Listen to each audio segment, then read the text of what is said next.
So what if I told you that two people can hear the same exact words spoken by the same exact person with the same exact tone, the same exact body language, same exact physiology, the same exact facial expressions. And one person walks away there feeling love, while the other person walks away feeling attacked. And I'm going to try to slow this video down so you can hear this, because here's something I want you to understand. The words didn't change. The person didn't change. And nothing changed. So what changed?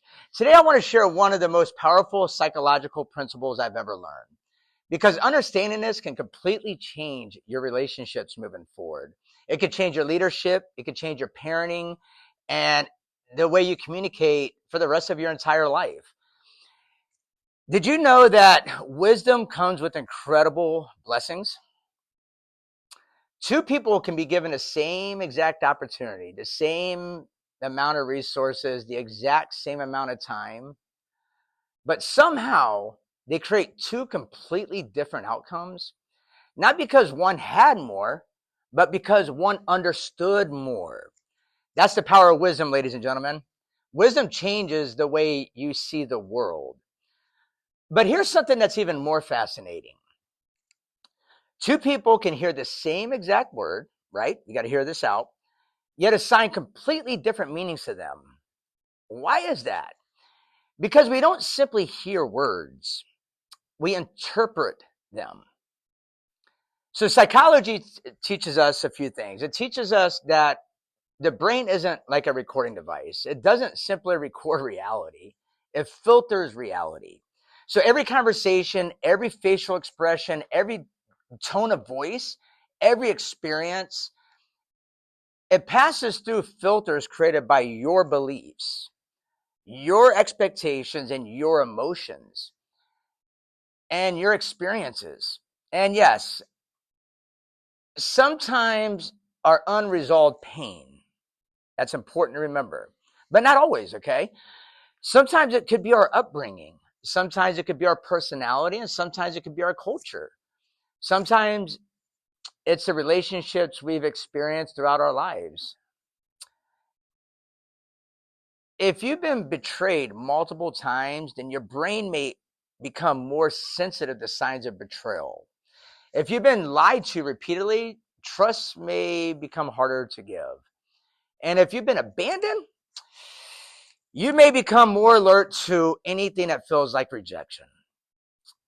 And sometimes it's simply the beliefs we have repeated to ourselves over our lifetimes. But whatever the source, our perception becomes the lens through which we experience the world that you're living in.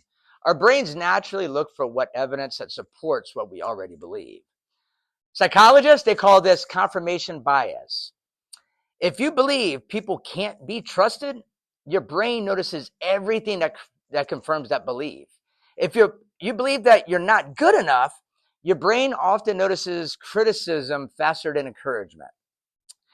And if you've been hurt, like repeatedly over and over again, your mind may begin expecting hurt, even when none was intended.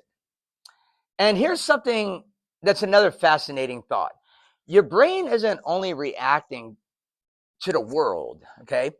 It's constantly predicting it based on your past experiences. It tries to prepare you for what to expect and what will happen next. That's why when someone who has experienced rejection may expect rejection, someone who has experienced betrayal, they expect betrayal until we heal what happened behind us. We sometimes mistake our expectations for the reality that we're in. Have you ever noticed this? When you're already having a bad day, almost everything feels negative. But on our best days, those exact same situations don't bother you nearly as much. The words didn't change, the circumstances didn't change, the filter changed. Think about that for a moment. One person hears love, another person hears rejection. One person hears encouragement, another person hears criticism. One person over here hears opportunity, and the other one over here hears judgment. Not because the message changed, but because the filter changed. This is why healing is so important.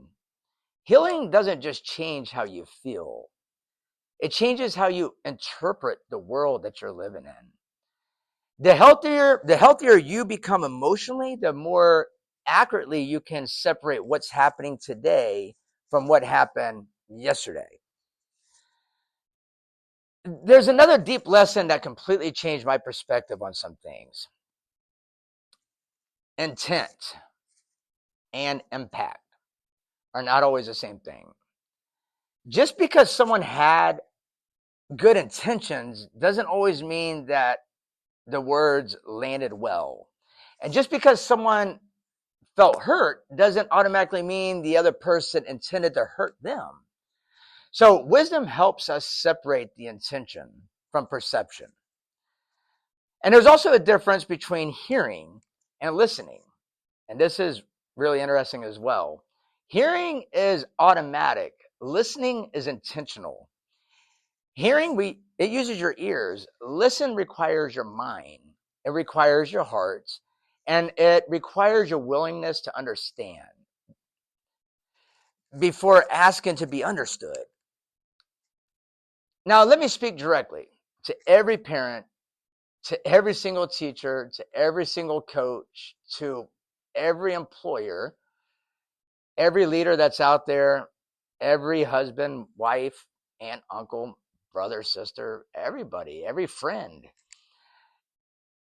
If your goal is to teach, don't speak in a way that makes people feel small, because people rarely learn when they feel attacked. They learn when they feel respected.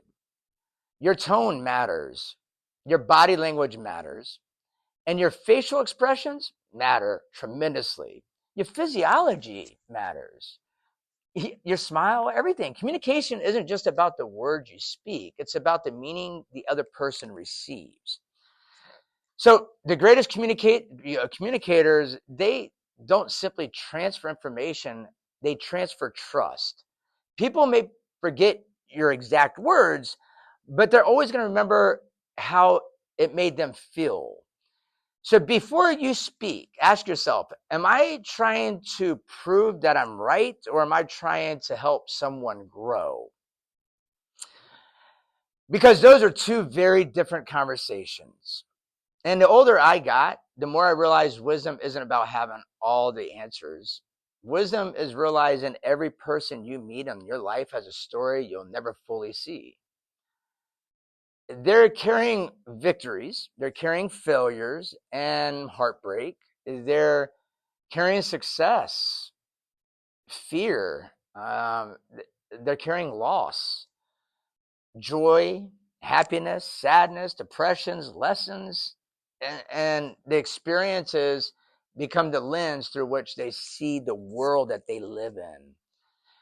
So before you judge somebody's reaction, be curious about what may have shaped it. And I want to leave you with a challenge.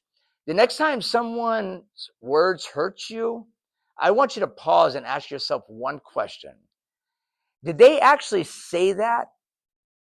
Or did my past finish the sentence for me? Because healing begins the moment we stop assuming and start understanding.